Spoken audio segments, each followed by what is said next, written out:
Cambiar el mundo se hace desde muchos lugares. La Quinta Sinfonía cambió el mundo. Y también lo hizo el invento de la penicilina y la rebelión de Espartaco, la tesis 11 sobre Feuerbach y la Revolución de Octubre. Y también, un poquito antes, la capacidad de dominar el fuego con 2 palos o con unas piedras. Pero también cambia el mundo hacer bien nuestro trabajo. Sonreír cuando atendemos o cuando nos atienden, la ayuda mutua, conducir bien un camión o un taxi, enseñar en un colegio, mantenerlo limpio y poner bien los adjetivos. Cambia el mundo hacer un esfuerzo para entender las cosas y también arriesgarnos a dejar de ser niños. Cambia el mundo respetar el espacio de los otros y educar a nuestros hijos para que sean personas decentes. Cambiar el mundo no es una tarea sencilla y la primera dificultad consiste en saber dónde poner los esfuerzos.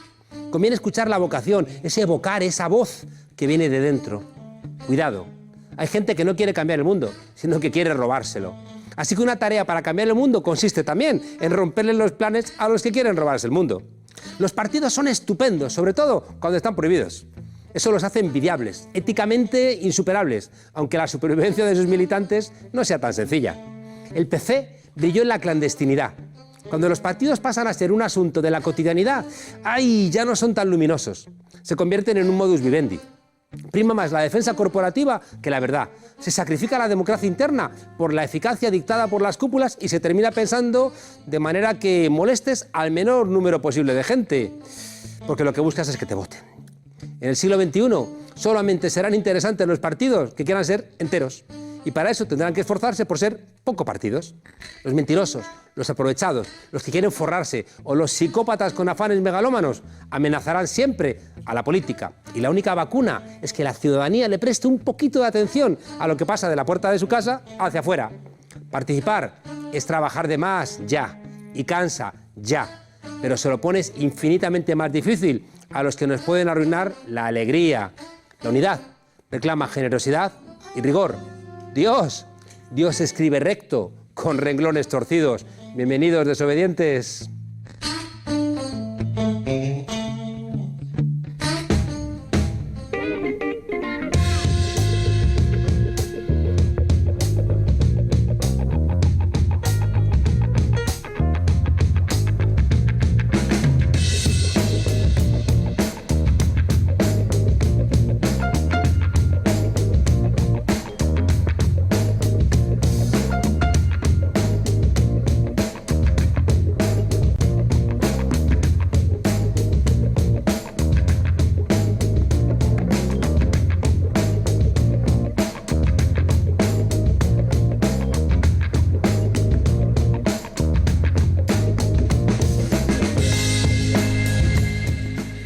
Cuando era joven, nuestro invitado quiso hacer la revolución y entendió que lo primero era confundir al enemigo y para ello decidió cambiarle la cartografía de las calles a su barrio.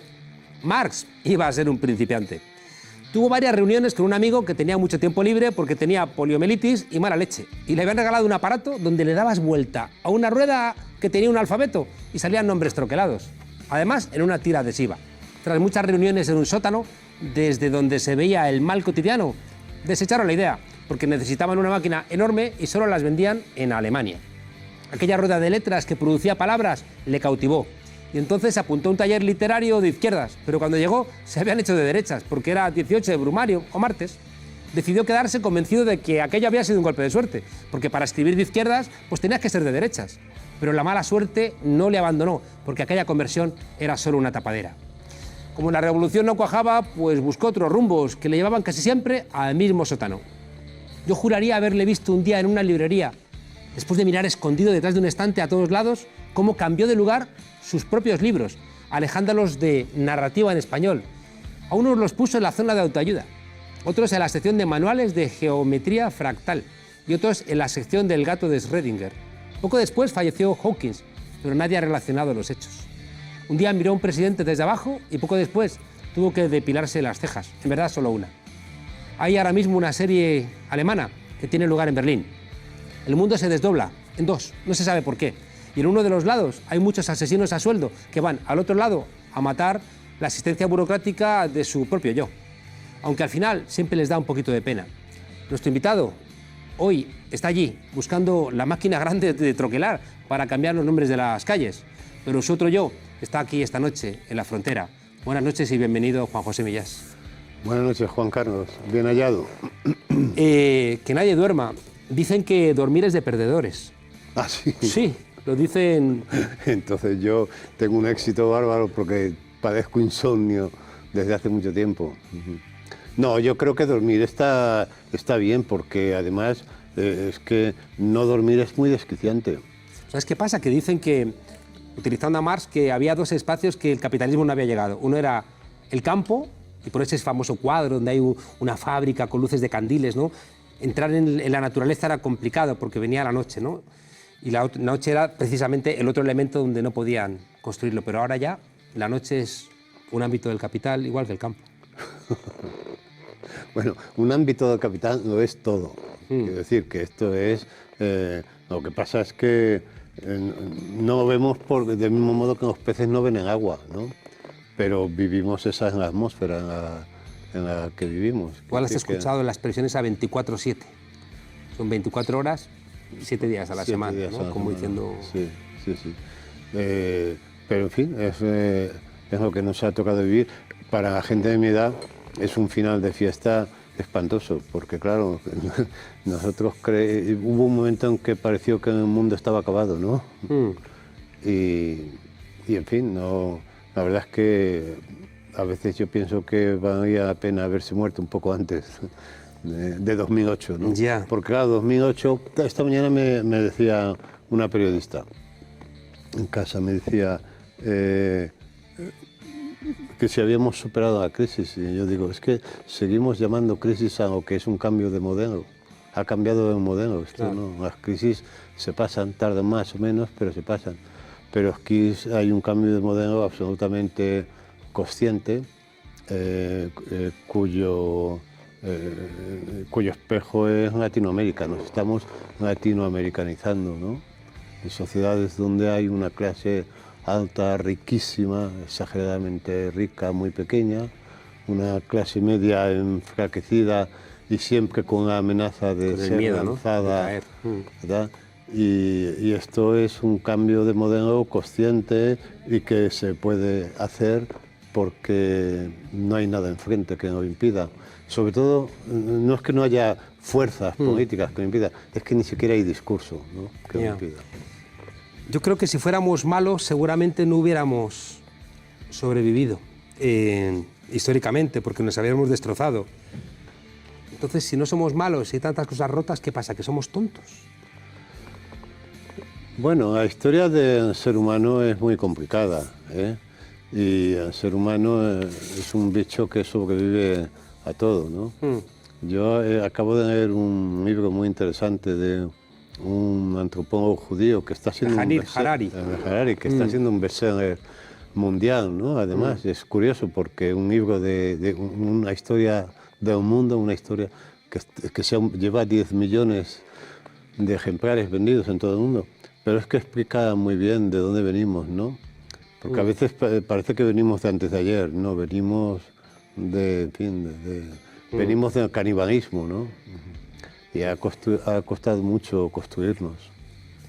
En esa reflexión tú parece que siempre estás huyendo. Recuerdo que en tiempos de Franco en las pesetas ponía eso de España una grande y libre y se decía, claro, una porque si hubiera otra todos irían a la otra, ¿no?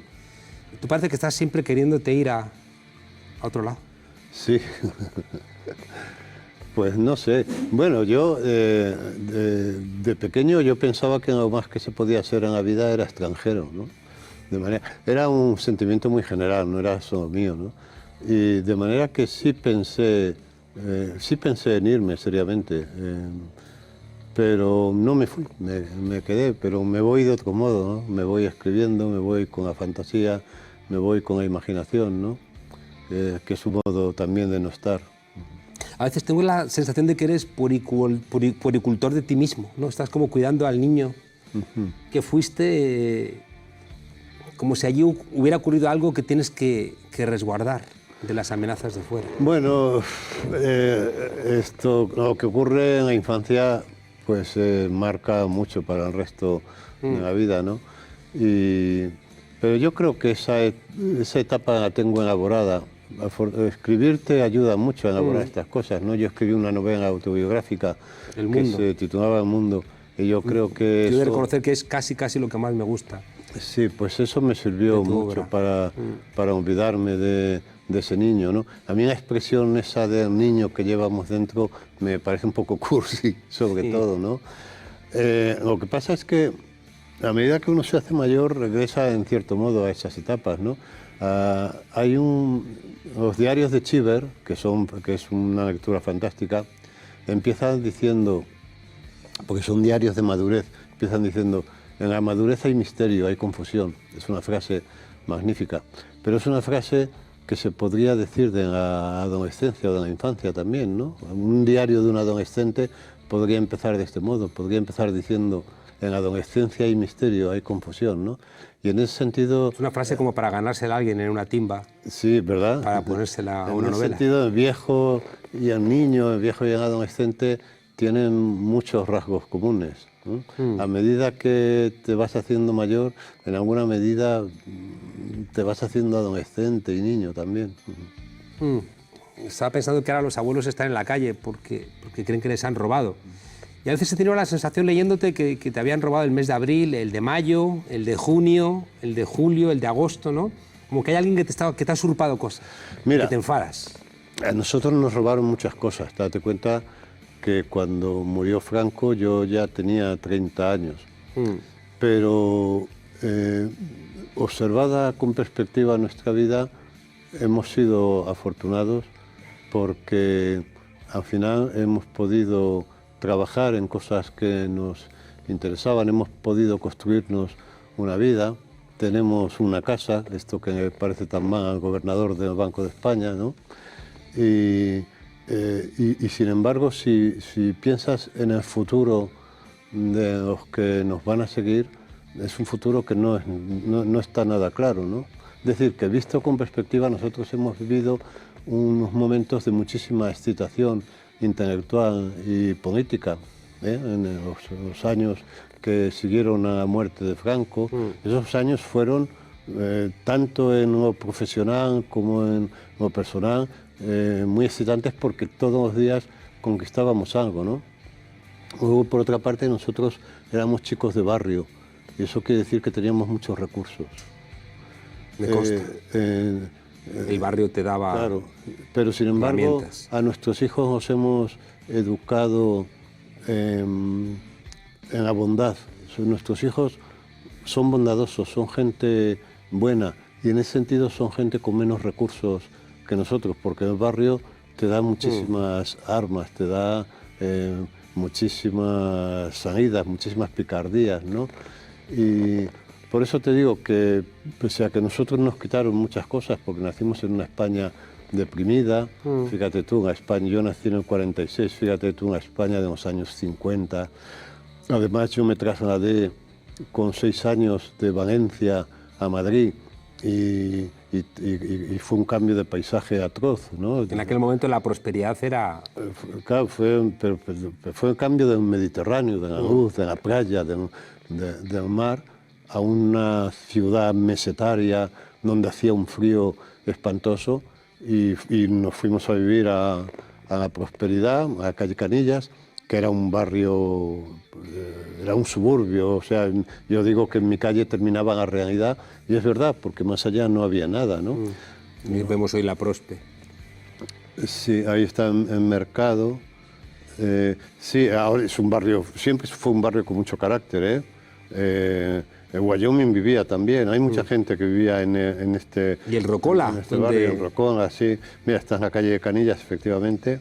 Y era un barrio de casas bajas, claro, ahora todo esto se ha edificado. Bueno, te quiero decir, y era muy hostil todo, yo recuerdo los Sabañones, por ejemplo, ¿no? El frío, los Sabañones.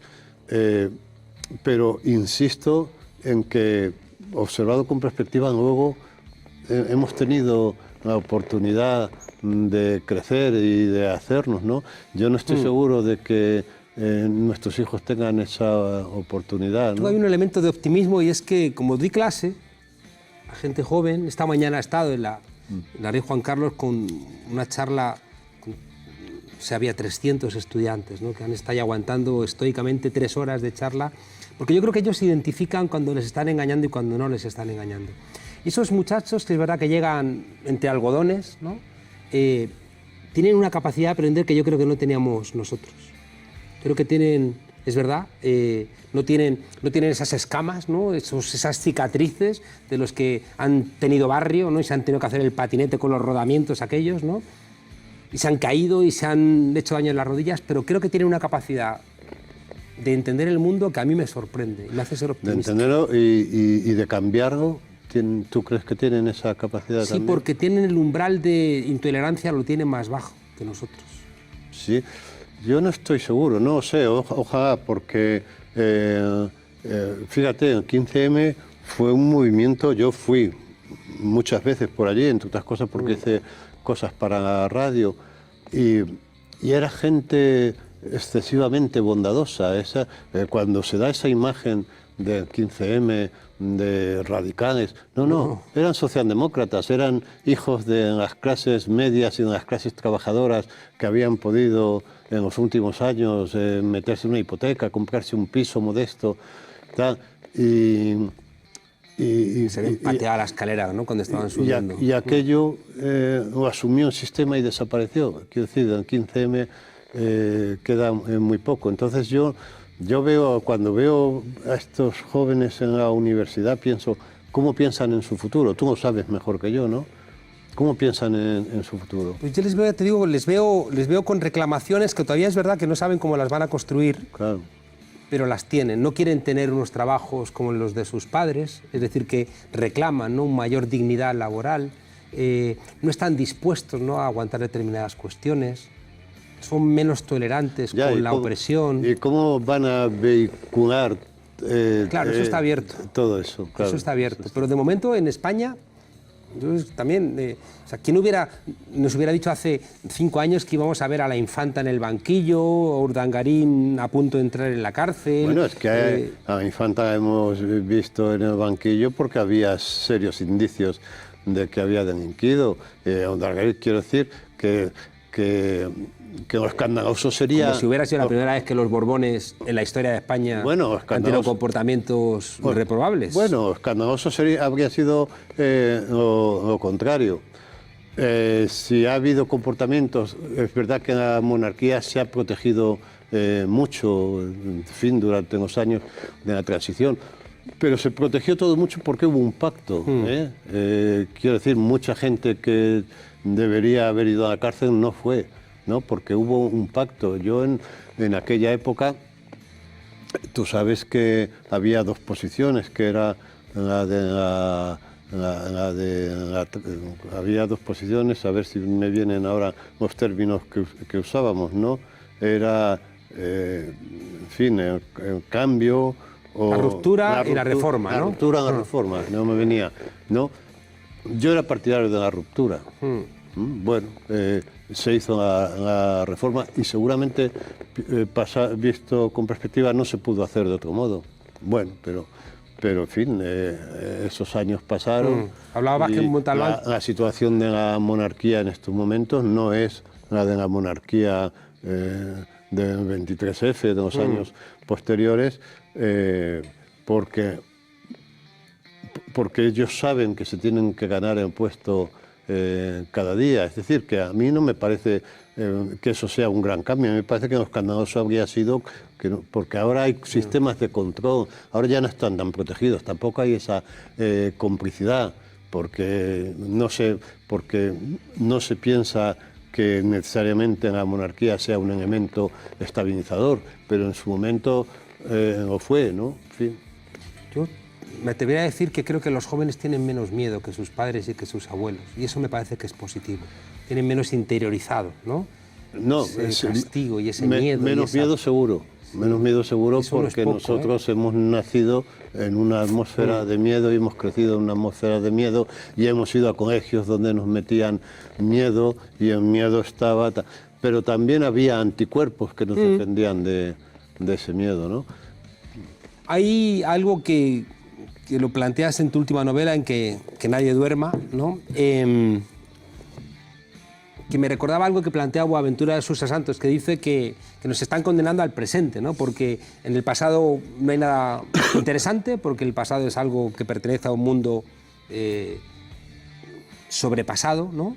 Y en el futuro tampoco hay que preocuparse porque, como viene determinado tecnológicamente, y de alguna manera dice, vive en el presente, y en ese presente en el que tú vas a vivir, lo que toca simplemente es que los algoritmos te dicten la vida, ¿no? Y que con un algoritmo de Google selecciona las noticias, pues bueno, que un algoritmo le seleccione qué va a hacer a la protagonista de la novela. Mira, hay una filósofa catalana, se llama Marina Garcés, Sí. que es muy interesante y que ha escrito un libro cuyo título no recordaré ahora, en la ilustración, no recuerdo ahora, que explica muy bien esto que tú dices del presente. O sea, nos han condenado a vivir en un presente porque el futuro ha desaparecido. Es decir, la imagen que tendrán tus alumnos es que no tienen futuro, porque el futuro es trabajos precarios, etcétera, ¿no? Pero además, esa sensación de que nos han arrebatado el futuro, a esa sensación se une una sensación de acabamiento, es decir, se están acabando los recursos naturales, es decir, la amenaza de guerra es más fuerte, el cambio climático, es decir, que las migraciones, a la situación política en la que estamos entrando se une una sensación de acabamiento general, ¿no? Y a esto va a haber que hacer frente también, porque esa es una mirada muy pesimista sobre es muy realista por un lado, pero muy pesimista por otro. Lo que pasa es que el ser humano no somos pesimistas, es que si no, no hubiéramos llegado hasta aquí, ¿no? En todo caso podemos ser, como dice Tamayo, pesimistas esperanzados, ¿no? Porque es que si no, el pesimismo nos llevaría a la autodestrucción, ¿no? Sí, indudablemente siempre se sobrevive a las peores situaciones. Yo pienso cómo debió ser. Nosotros hemos sido, por ejemplo, la primera generación que no hemos conocido una guerra. Bueno, claro. Esto es verdad. Yo pienso con frecuencia cómo debió ser la sensación de acabamiento de nuestros padres o la situación de quienes conocieron la Primera Guerra Mundial, claro, o la Segunda Guerra Mundial. Ese pesimismo de autores como Golding, ¿no? En El Señor de las Moscas. Siempre hemos estado mal, claro, ¿no? Pero también siempre hemos demostrado una capacidad de supervivencia enorme. Yo, frente a lo que estoy expectante, es a por dónde vamos a encontrar la salida para sobrevivir, pero para sobrevivir no solamente desde el punto de vista de la economía, sino también desde el punto de vista moral, ¿no? Ahí es verdad que hay algunos autores, ¿no? como Pinker, que plantean que es verdad que no hemos estado nunca mejor en la historia de la humanidad en cuanto a tasas de alfabetización, de pobreza, de conocimiento, y sin embargo es verdad que hay un pesimismo, ¿no? Claro, histórico. Pero es que las conquistas hechas se dan por dadas, ¿no? Y nosotros ya habíamos conquistado muchas cosas. Entonces, claro, no van a comparar, en fin, claro, uno parte desde con el medievo, uno parte desde lo que ha conquistado. Y la verdad es que nosotros habíamos llegado a un punto en el que un minorista se consideraba que era un pordiosero, y ahora un minorista es un privilegiado, ¿no?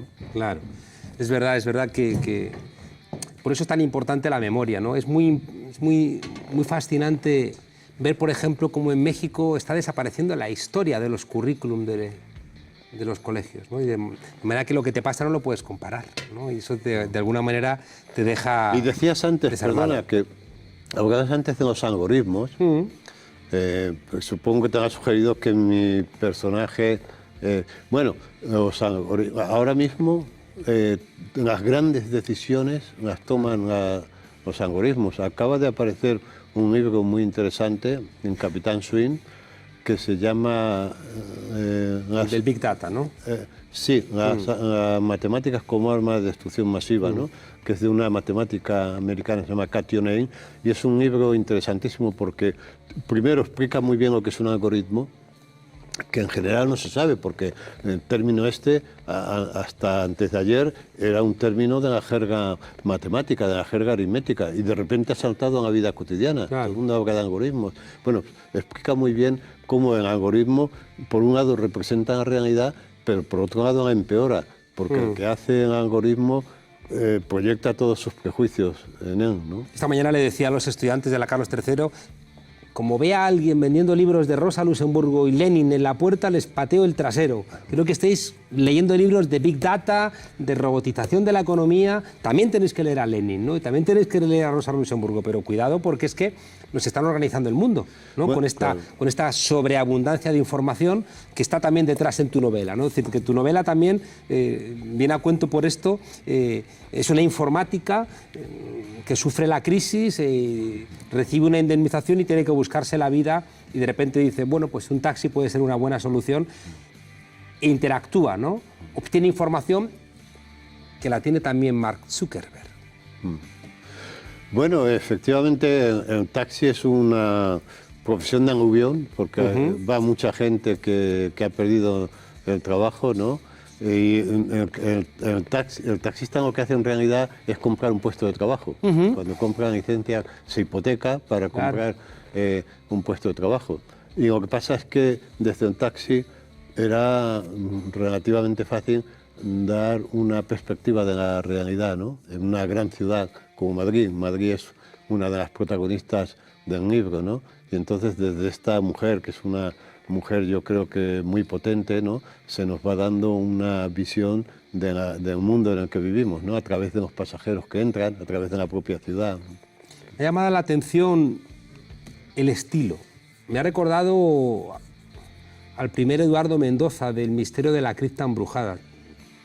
Es decir, me ha dado la sensación de que en la propia escritura estabas tomando cierta distancia de lo que estabas contando. Es decir, así como en otras novelas te he visto como más metido, no más comprometido, aquí te he visto como... Me ha dado esa sensación, ¿no? Como que eres más un observador. Bueno, no confundamos al escritor con el narrador, ¿no? Este es un narrador distante, efectivamente, la voz narradora es distante, porque la voz narradora no pretende tener protagonismo, pretende que el protagonismo lo tenga este personaje, esta mujer que se dedica Lucía. al taxi, ¿no? Entonces eso es una cuestión que en cada relato tienes que medir muy bien, ¿no? ¿Qué papel le das al narrador? Porque el narrador puede estar más cerca, puede estar más lejos, puede ser más frío, puede implicarse más, ¿no? Y yo quería que este narrador fuera un narrador que no quitara protagonismo al personaje.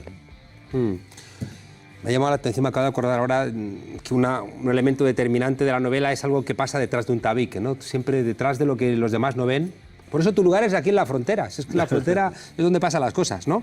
Entonces hay un tabique, no se sabe qué va a ocurrir detrás, hay una música, ¿no? Y eso de alguna manera determina el comportamiento de ella. Sí, efectivamente, esta mujer escucha azarosamente a través de un tabique una música que es el aria Nessun Dorma, que nadie duerma, de Puccini, ¿no?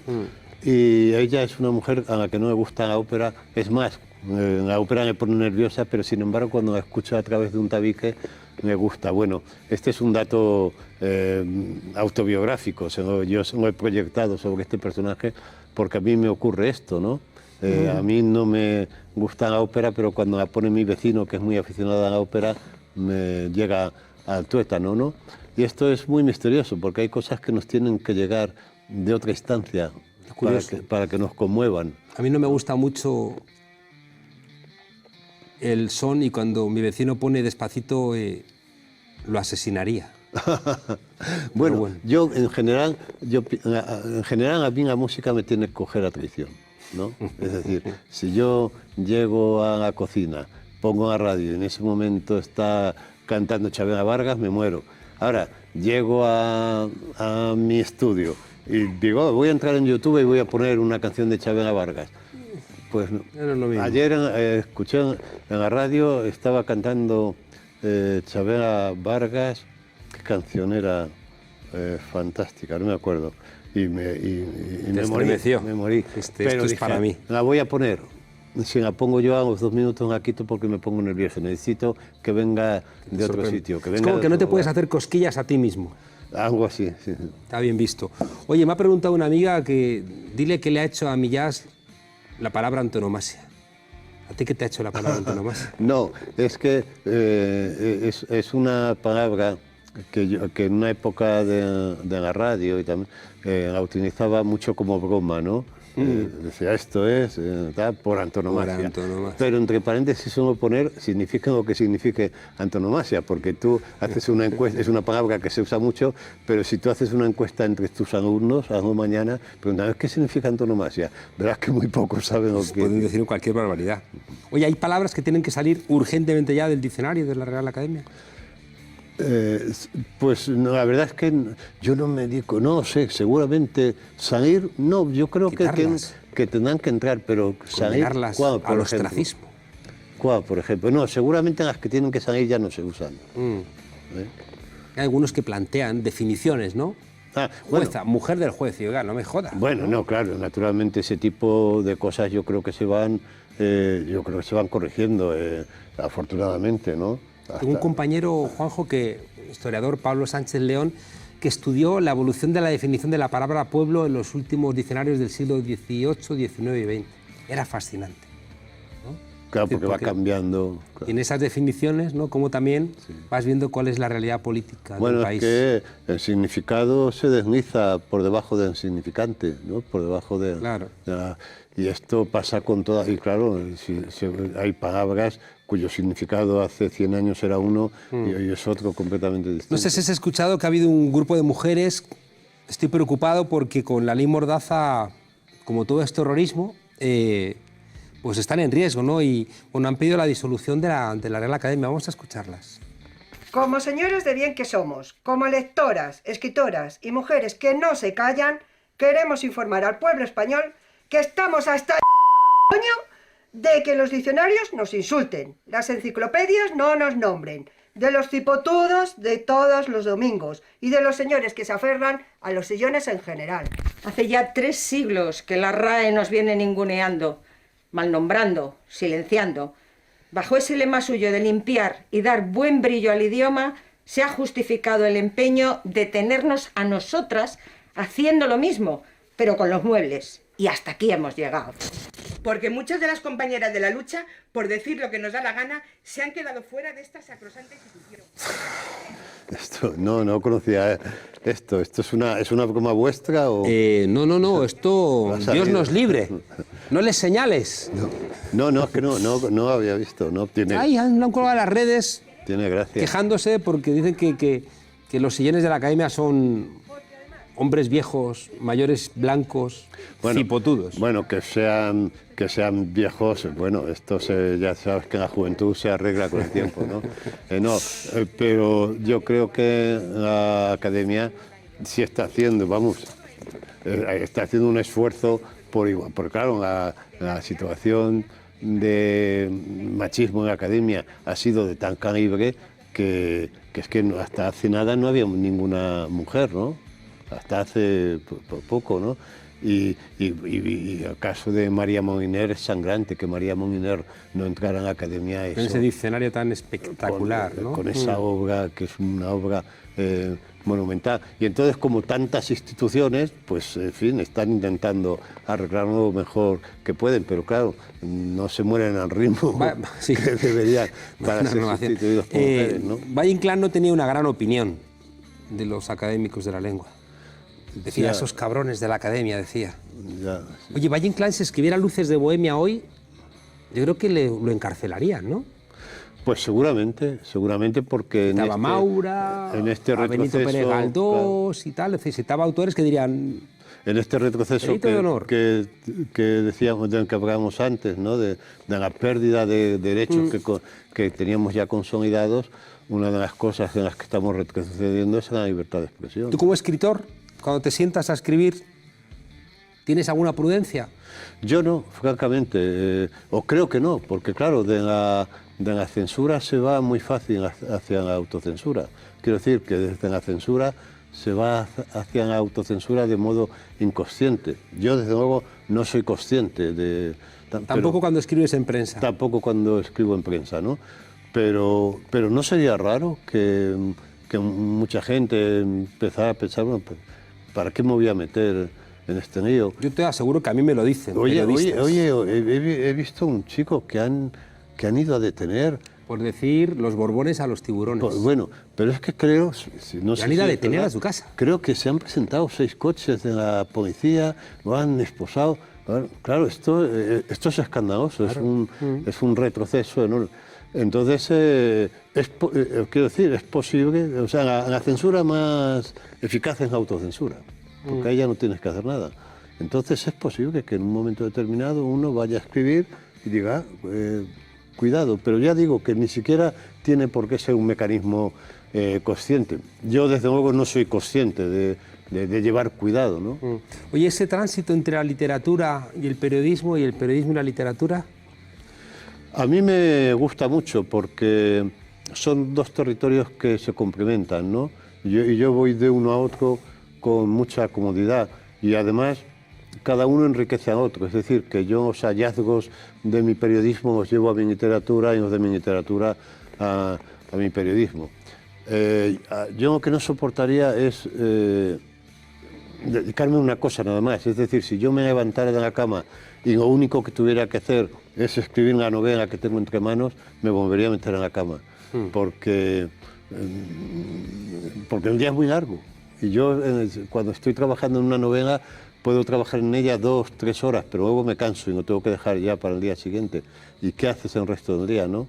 Entonces, y el periodismo, curiosamente, a mí me ha permitido experimentar mucho. Esto parece una contradicción porque el periodismo es un medio de comunicación de masas y por lo tanto su vocación es la de llegar al máximo número de gente posible, ¿no? Por lo tanto, se podría decir que los experimentos hay con gaseosa y sin embargo a mí se me ha permitido experimentar muchísimo. Claro. Hay algo que sí que he notado en este libro, que es como que viene de tus columnas, ¿no? Que siempre son tan contundentes. Hay algo de relato oral, ¿no? Hay algo de historias que las cuentas con cierta concisión, ¿no? Y que forma parte de una tradición que es menos escrita y que es más oral. ¿Está en este libro eso?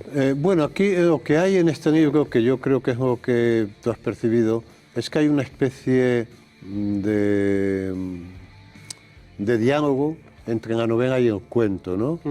Y el cuento lo identificamos más como algo que viene de la tradición oral, ¿no? Y entonces sí hay esa dicotomía, sí hay ese juego entre novela y cuento, ¿no? Y quizá eso es lo que tú has percibido. Viniste a mi casa a entrevistarme, sí, para la extinta revista Interview. Y cuando viniste a mi casa contaste los cepillos de dientes que había en mi baño. Y yo sabía que ibas a hacerlo, ¿no? Entonces escondí 3.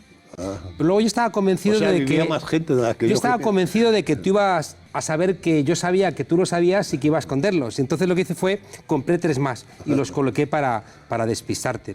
Pero en verdad nadie sabe tanto de nosotros, como decíamos antes, como Facebook, a fuerza de dar likes. Claro, esto que comentábamos antes de Big Data y los algoritmos, ¿no? Todo eso se transforma en modelos matemáticos de manera que Telefónica sabe cuándo yo voy a desear cambiar de móvil, no cuándo lo voy a necesitar, sino cuándo lo voy a desear. Y en ese momento en el que lo empiece a desear, me empiezan a enviar publicidad. De hecho, ya me la están enviando porque lo han notado, ¿no? Claro. Esto es así. El Big Data es una cosa fascinante. Desde Sí, vamos, a mí me tiene absolutamente fascinado. Es fascinante. Pero tú que estás muy preocupado por la ansiedad, ¿esto nos la quita o nos la da? Bueno, todo esto produce mucha ansiedad, todas estas tecnologías, porque han desaparecido los tiempos que nosotros, pues tú eres más joven que yo, digo nosotros, pero en fin, los tiempos que nosotros llamamos muertos. Nosotros en nuestra vida teníamos muchos tiempos muertos, el momento en que estábamos esperando en autobús, por ejemplo. Ahora no hay tiempos muertos porque se está con el móvil, estás en Twitter o estás viendo las noticias, ¿no? A mí en las tardes, nosotros hablábamos mucho de las tardes muertas del verano en nuestra infancia, porque eran esas tardes eternas de agosto en las que estabas en el barrio y no tenías juguetes, ¿no? El único juguete era tu propio cuerpo, ¿no? Pues a mí esas tardes muertas me han dado mucha vida, ¿no? Yo les debo mucho al aburrimiento. La prosperidad, de alguna manera, parece que haya melancolía. Sí, yo creo que el aburrimiento es fundamental para el intelecto, ¿no? Porque el aburrimiento te obliga a imaginar, te obliga a pensar. Ahora el aburrimiento da pánico. Sí. Ahora ves a los padres que ven a su hijo de 8 años que se aburre 2 minutos y entra en angustia, ¿no? Y yo creo que el aburrimiento debería ser obligatorio, ¿no? La hora de la siesta es una hora perfecta para el aburrimiento. ¿Ves cómo dormir es de perdedores? Oye, ¿nos haces un relato con 4 palabras que yo te dé? Uy, yo repentizo muy mal, Juan Carlos. Con frontera, con huir, con río y con cepillo de dientes. Bueno, el cepillo de dientes trabaja en la frontera entre la cara y la calavera, ¿no? Porque los dientes forman parte de la calavera, ¿no? Y ahí entonces ya tenemos... Ya hemos usado 3 palabras por lo menos, ¿no? Y de eso hay que huir, porque me están diciendo que tenemos que huir de la frontera porque nos hemos comido el tiempo. Ya, pero Juanjo... lo bueno es que este espacio se convierta, si no es ya, en un espacio fronterizo. Estamos en ello. En las fronteras es donde suceden las cosas. Donde hay que construir. Donde hay que construir. Por eso pensamos que el sitio que queremos aquí armar es una frontera. Coger lo mejor del sitio del que venimos y intentar sembrar lo mejor para el sitio al que vamos. Y a mí me da mucha alegría hacerlo con tus libros. Que nadie duerma, de Juan José Millás, la última novela, y los que lo conocéis ya lo sabéis, y los que no, echadle el diente, y si me permitís que os recomiende, por supuesto siempre la última, echadle el diente a El Mundo, que vais a encontrar este Madrid que tenemos que recuperar. Juanjo, muchísimas gracias por estar aquí con nosotros en la frontera. Ha sido un placer. Igualmente. Suerte. Muchas gracias. Y Lolo, como siempre, pues saca la artillería pesada para que cojáis fuerza y terminamos con este espacio feminista en un mundo que tiene que ser un poquito más feminista. Os dejamos con el tornillo Irantzu. Hasta la semana que viene, desobedientes. Gracias por estar con nosotros.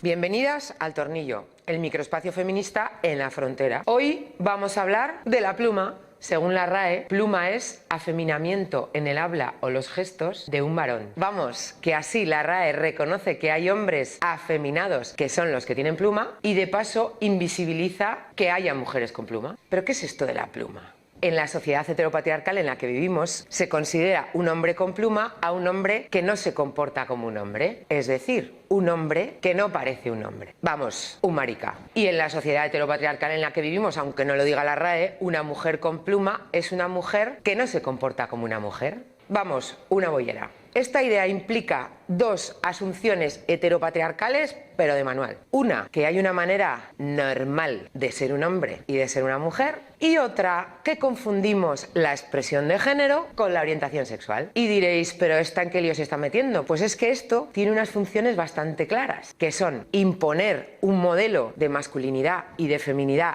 hegemónicas, o sea, decirnos cómo tiene que ser un hombre, hombre, y cómo tiene que ser una mujer, mujer, dividirnos entre hombres y mujeres normales, y luego que a todas, todos y todes quienes no son normales se les note. Y así poder premiar a los hombres y mujeres que se comportan de manera normal y poder discriminar a todos esos hombres, mujeres y seres que no. Y así poder identificar claramente a las personas que follan, quieren y se reproducen de manera funcional al sistema heteropatriarcal y a quienes no. Y de ahí lo perverso, prejuicioso y estereotípico de confundir expresión de género con orientación sexual. Porque este sistema necesita que a las mujeres que no cumplen su función fundamental, que es satisfacer los deseos masculinos y reproducirse, se les note. Lo mismo que necesita que a los hombres que no cumplen su función fundamental, que es engendrar estupenda y sana nueva mano de obra barata, se les note. Vamos, que todo esto lo que viene a decir es que aquí hay un doble castigo. Para las mujeres y hombres y personas que no se corresponden con la masculinidad o con la feminidad hegemónica, y para las mujeres, hombres y personas que no follan, quieren ni se reproducen de manera funcional al sistema heteropatriarcal. Y claro, que se te note para mal, para discriminarte, para burlarse o para darte una paliza en un momento dado. Y dices tú, pues menudo fregado tenemos con esto. Pues sí, pero hay dos cositas que podemos hacer. Empezar ya hoy, todas, todos, todes, a salirnos de la masculinidad y de la feminidad hegemónica. Y la otra, dejar de pensar que la gente que folla, quiere y se reproduce dentro de la heteronorma es la gente normal. ¿Y esto para qué? Pues para ser libres y para comportarte, follar, querer y reproducirte como te dé la gana, o como buenamente puedas, claro. O sea, vamos, comportarte como te dé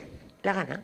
Hoy os dejamos con una frase de Santa Marica. Convertirse en hombre o mujer es aprender a performar hombre o mujer. Y para ello hay que delimitar y evitar todo lo que no es. Hasta la próxima vez que nos dejen salir.